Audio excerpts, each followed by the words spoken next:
Hello my friends and welcome to episode 11 of our Football Manager 2020 Beta Let's Play with Rangers. This series will obviously continue over the beta time because our main series will be a custom database as we have discussed previously. So stay tuned for that, but we're going to have another couple of seasons of this before we get to that. Since the last episode where we had those two great results against Celtic, won 6-1 on aggregate, a goal disallowed each, so call it 7-2, but both the goals were probably correctly disallowed in hindsight. We've had some pretty decent form continued on since then. We played Hibs, we won 2-0. Olivier Batista-Mayer and Alfredo Morelos with a penalty there for a 2-0 victory. Before we played Livingston, a nice 3-1 victory there. It was a bit touch and tight, probably our worst performance since Christmas, to be honest. Tavernier, Batista-Mayer and Luciano Acosta with the goals. Landon Dykes with a consolation for Livingston. Then played St Mirren, and at this point in 2-2 draw, they were actually 1-0 up, then 2-1 up, and a James Tavernier penalty saved us. Batista-Mayer put us on level terms initially. Both their goals from set pieces. We dominated the game, but it was not a good performance in all. We didn't probably deserve to win the game, and a 2-0 would probably be a fair result. Overall, not happy with that, and that was dropped points. Then we played Aberdeen, a nice big 2-0 win away at Pittodrie. Batista-Mayer and Aribo on the score sheet there before we hosted Ross County. Alfredo Morelos, Batista-Mayer and a Ryan Kent brace, getting us all 3 points in that game to put us into the top 6 as we already knew we would be. Sadly, we lost the the Scottish Cup semi-final against Aberdeen. Ryan Kent sent off for an elbow inside 10 minutes. Very frustrating and did have a big impact on the game in truth. Craig Bryson equalising, getting the winning goal for Aberdeen, who despite having a man advantage for about 80 minutes of the game, probably slightly more than that, they didn't really cause us any problems. We were probably the better side, but we just lost that bit of attacking flair, and because it was Kent that got sent off, I moved Aribo out to the wing and we just sort of lost that width. McCrory had gone into the central midfield as a ball-winning midfielder rather than the holding midfield role, and again I felt we just left ourselves vulnerable in the counter-attack in hindsight. That's the problem with going down to 10 men though, and it's not something that we've had an issue with this year. This is the first time that we have gone down to 10 men, so it was really the first time that we had an issue and the first time I had to adjust tactics for it, and I didn't get it right, and I will hold my hands up for that. Batista-Mayer also got injured in that game and came off at half time, so we actually lost a sub by then as well, and that meant Aribo had to stay out the game on the wing. We then played rather well in the league.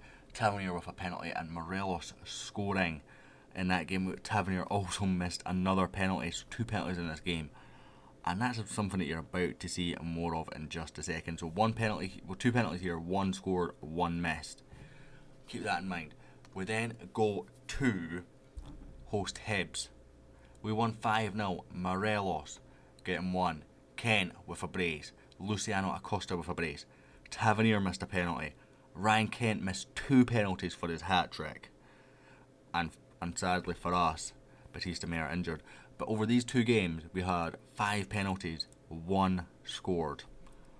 Not good enough. I mean, I'm not complaining. We won 5-0. We hit the woodwork 4 times as well.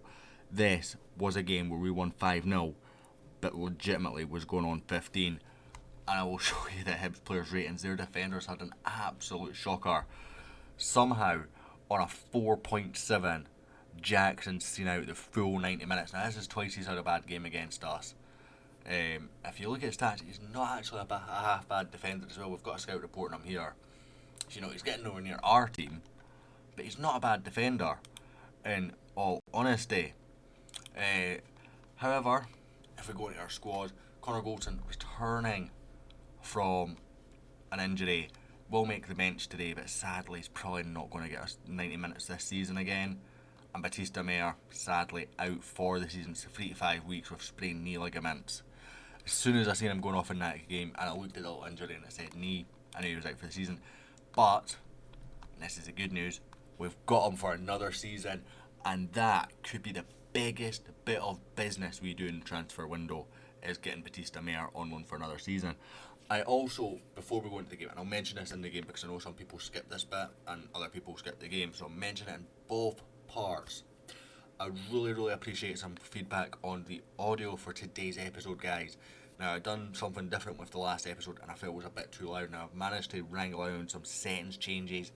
I've been listening to it back. Now, my headphones are probably louder than your telly, for example. So that's where I have the issues. We've already ended the Europa Universalis series because I went and edited the second episode and there was audio there, but there was nothing that I could have done with it. And even I couldn't hear it on my headphones at full. Disappointed, but I've just decided to scrap that series. I've got a plan to bring that back in future, but I want to make sure the audio is correct first. I'm going to go away, I'm going to select my team, and I'll be back for the Old Firm game in just a second against Celtic. It is at Parkhead. We are 1 point ahead in the league because if we go back, they lost to Aberdeen, so we dropped that point with the draw. So we dropped 2 points. They've had a loss since the last episode, which puts us a point ahead now, of course. They have 6 goal better difference. So reality being, there's 3 games left, including this one.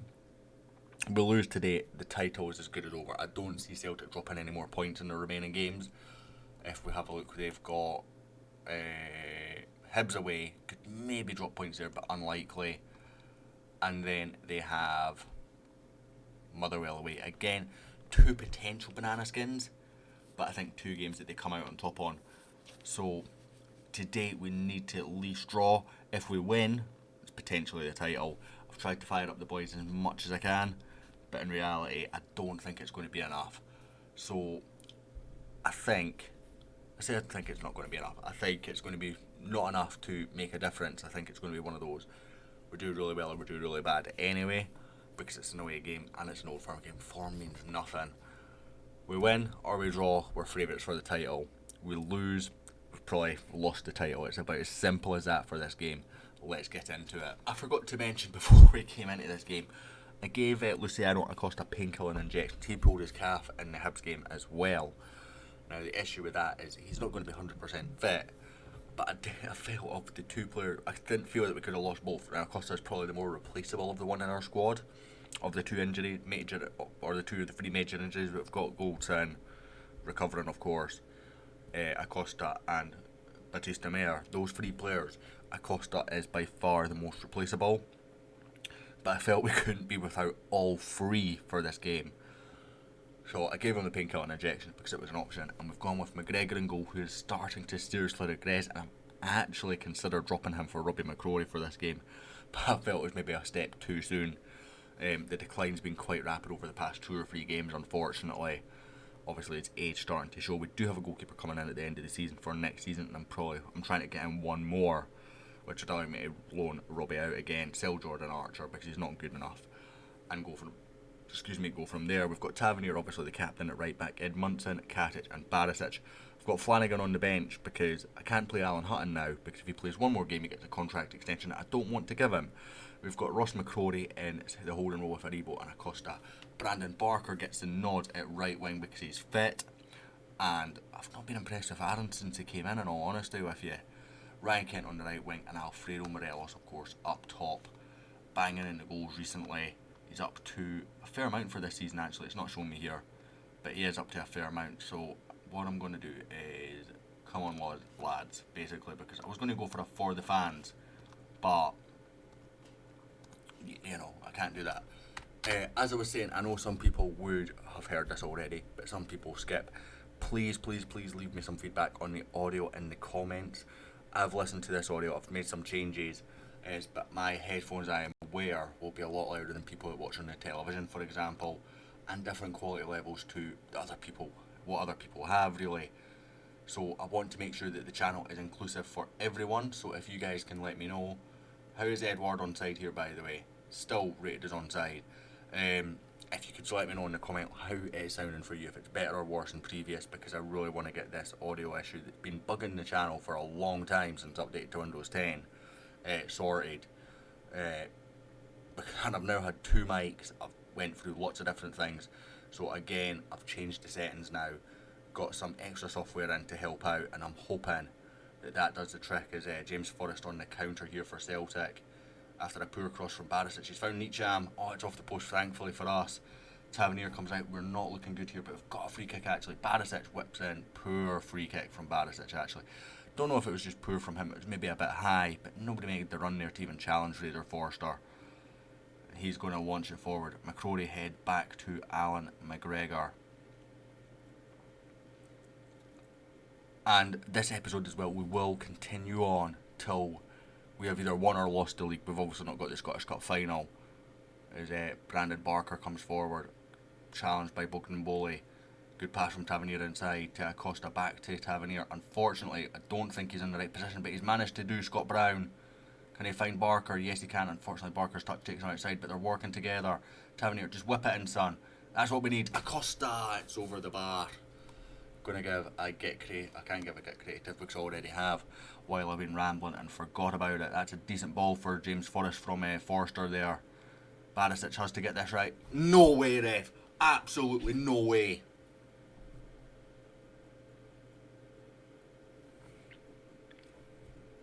That was never a penalty in a month of Sundays. And for all the penalties that I've seen in the last 2 games, I've seen 5 penalties, 1 scored. I haven't seen a penalty from us saved all season from memory. Absolute nonsense call from the ref.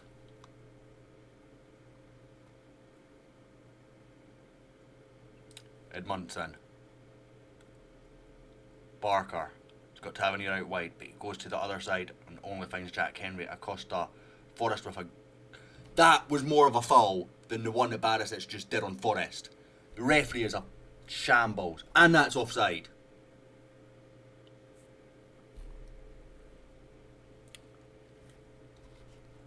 What are we supposed to do here when we're playing against 13 bloody men? Tavernier whips in. Katic, goal. Probably going to be disallowed for some nonsense here, the way the officials have been. But it's counted, thankfully. 1-1 puts us back top of the league. Puts us back in this game. It's been a poor start. I'm frustrated at the officials, and I'm trying not to rant about officials and Football Manager, but that... I don't know, just when it's such a big game, just winds me up so much. Nicham to Forrest on the wing.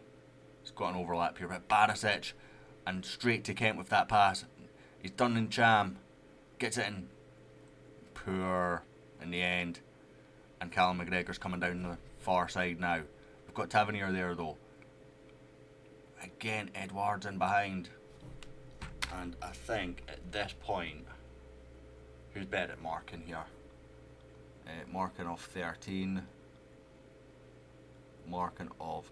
that really helps. Position in a 13. But okay. Concentration of 12. Right, Edmundson's getting it. Just. Mark specific player. Edward, please.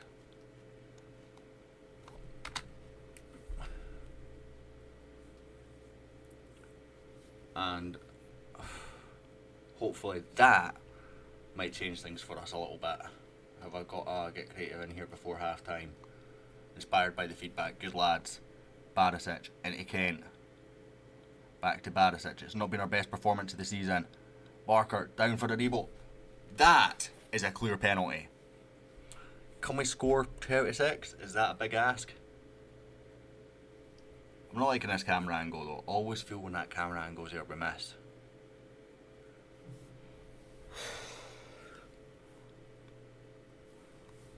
Okay, that's us ahead now.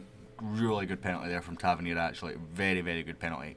That's a lot better than the Edward penalty that we had at the other end. You know, the Edward penalty was very savable from McGregor. He just got his angle slightly wrong, whereas Tavernier inch perfect with that one. Unsavable for Fraser Forster. As Barisic brings it forward, gives it to Kent. It's actually been probably one of my favourite players this year. I really wasn't impressed with him earlier in the season, but he's coming onto a game at this stage of the season. Barisic whips it in for Aribo. Comes out, Ross McCrory. Back to Aribo. Can he get on his left foot? No, he can't. He plays it to Tavernier instead. He's got men in the middle. Does 2 of them. Barker. Morelos. Oh, good block. Not over yet, though. Tavernier comes in. Morelos. It's in. Yes. Yes. Oh, come on.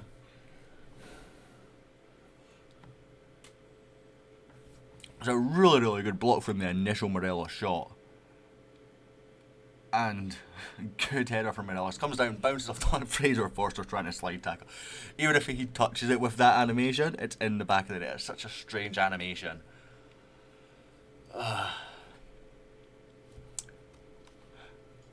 Not the best performance for the first half. We were very, very slow starting there. Gonna go if I'm very pleased now. And leave it at that, send them back out. Maybe get another 15 minutes out of Acosta. Everyone else looks reasonably okay. Barisic may be tired on a bit, but I'm not bringing him off. He's so instrumental for us. And can we get another 5 out of Acosta? In fact, no. We'll bring Jack on. Freshen it up. You know, he's not going to be good enough for the next game anyway. But I think making sure we've got fresh legs here. I'm going to bring on Goldson for Edmundson as well. I'm going to do something else. Now, someone recommended this in the a comment. I think it was for the last video. Basically said, do they not have a right back? What formation are they playing? Cancel the now. No, wait a minute. Pause, please. Opposition instructions, please.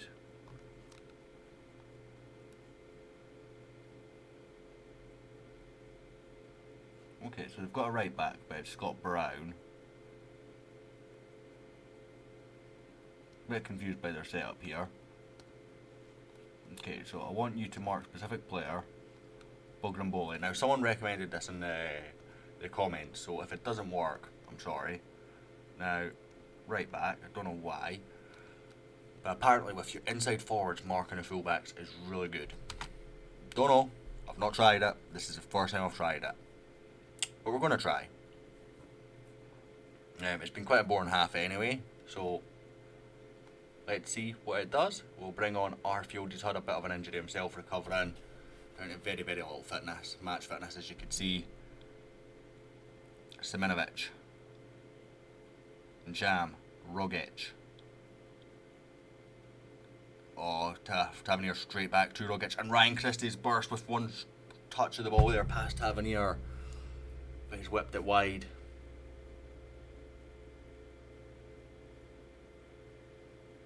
Yeah, Scott Brown definitely playing right back for them, which is bizarre. Only thing I can think of for that is injury or something. I don't really know. Kent, oh, he's tackled by Brown. I'm literally criticising Brown there for playing right back. Christie with a well-timed run makes it 3-2. Oh, truth, this was just such a poor touch from Kent. Brown very quick to react. Forrest, good cross. And Christie's run just really well timed. You know, for as much as I can be really, really aggravated by the early penalty, that was a good goal, and I can accept that. Scott Brown's going off. Scott Brown's going off. Cheerio, son. Everyone do the Bruni. I don't have a camera, but just imagine me doing the Bruni right now. Or the Doofy, we'll call it the Doofy. Tavernier with the free kick, probably going to be high and wide. I don't think I've seen many scored this year. It's close though, but that's about as closest as I've seen. And that's the end of the game. 3-2. We've got a 4-point lead at the top. That means we're going to be back for the next game. So I'm just going to edit right from here to the next game with what I think is required is 1 point from 2 games. No, that won't work. We need a win to guarantee us a title, I think. We're 5 points clear. A point wouldn't be enough, would it? Completely messed up my maths. Ignore that. We're going into the first of those last 2 games against Hearts at home. 2 changes from the side that beat Celtic. Sorry, 3 changes. Connor Goldson's in for Edmundson as a bit of a risk, but I felt we needed his experience. Ryan Jackson, I decided not to give Acosta another painkiller injection. He probably could have seen through this match. I just decided against it. And Aarons comes back in because Barker just didn't impress me in the last game, to be truthful. He's dropped to the bench. Jordan Jones picked up an injury when I was trying to get his fitness up through the reserves. Unfortunately, a couple of weeks ago, he is still not close to being back yet.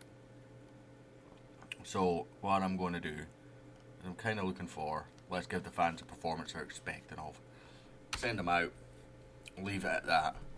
This is a big, big game. Now, I've told them beforehand, it got a big reaction, that I expect them to come and win the title. As Barisic whips this one in. Pereira coming out quite comfortably there. Scott Sinclair scoring for Celtic early on, 2 minutes into that game. Nair sticking men up top very, very quickly here. Tavernier's been beaten by Mulroney. McGregor does well. And from one end straight to the other. Whelan launches in. Good header away from McCrory. Wigton. Or Whiten. Never sure how to pronounce his name. Back to Christoph Berra. We've got to be closing him down there, because he's going to make mistakes as shown. But we could have won the ball in a very, very promising position. Connor Goldson with a free kick deep into our half. Playing it to Katic. This is sort of good, sort of touchy football. What a ball from Ryan Jack into Morelos. Should have known one-on-ones that he's never scored in an FM20, is he? I was literally saying the other day I felt they'd improved since the little mini patch as well, but let's maybe hopeful. Comes back out to Aribo. Was on his left foot. I'm surprised he didn't go for a dig there. Played it back to Aribo. End of highlight. I'm really not sure why we've seen that corner. Going to go with a get creative if we don't see anything from this highlight, to be honest. Barisic throws it in to Jack, who's surprisingly in quite a decent amount of space. He's been able to go on himself, João Pereira, with the save though.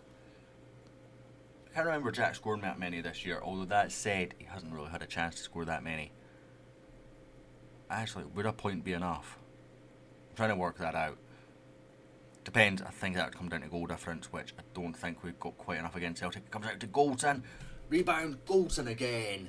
Took a big deflection. I thought it was off one of our players. Apparently not. It's in the back of the net. Who cares? It was a risk putting Goldson in, and he has rewarded that risk right now. Gets his first strike, it blocked well. Second strike, it was a Hearts player, it came off. That is a big, big goal.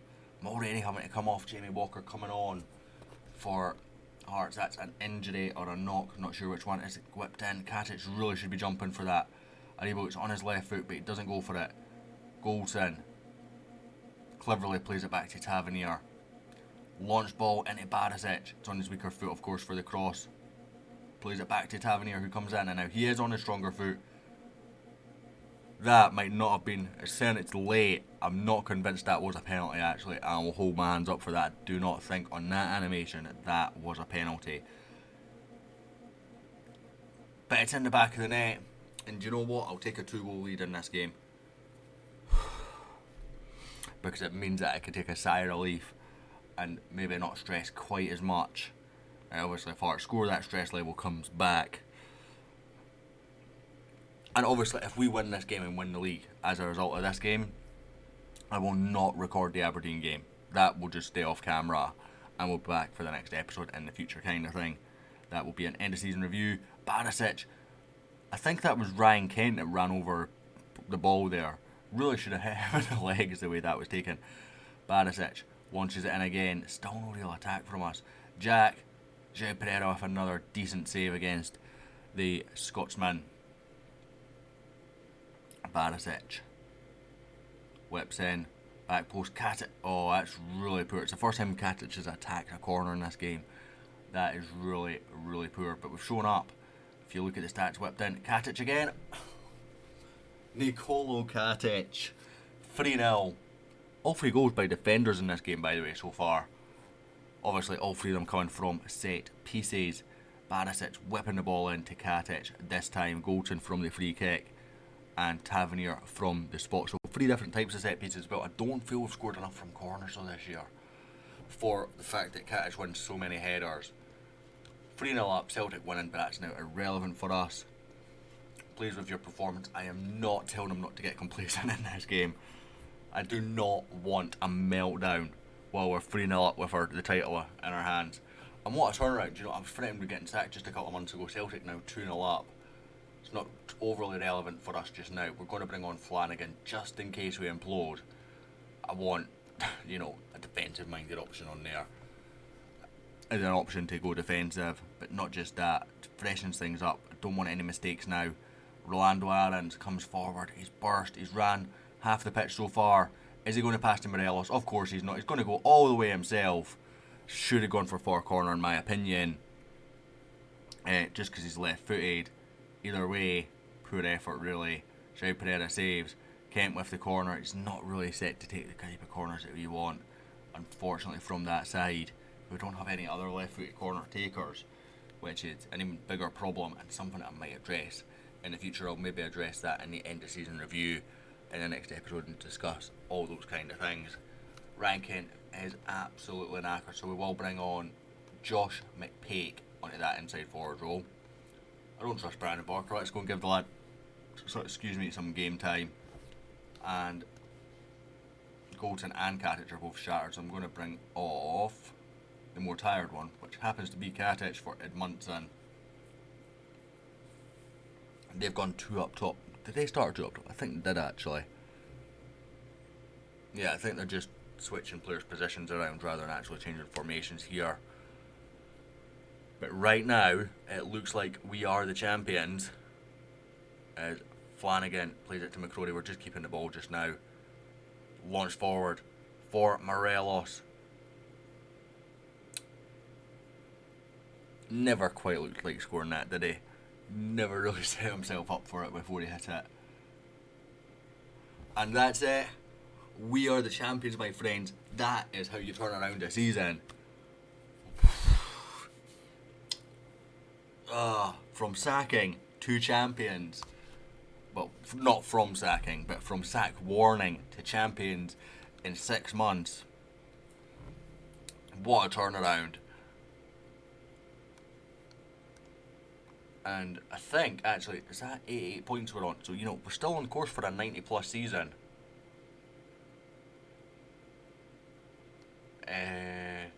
Give me a passionate here. And we'll go with they're all pretty much the same. Congratulations on the title. I am going to end the episode here. We're going to skip the Aberdeen game. Celtic actually choked that as well against Hibs. They were 2-0 up. So 88 points, 6 points out clear at the top with 1 game to go. That means we are the champions, as we saw. I'm ending this episode here. We're going to skip the Aberdeen game. Maybe address that in the next episode, I don't know. But the next episode will be an end of season review. I'll be using the same audio settings as this episode. So again, give me feedback. Thank you so much for watching. Give a like, give a comment and give a subscribe for 55 titles and the champions. And I'll see you all next time.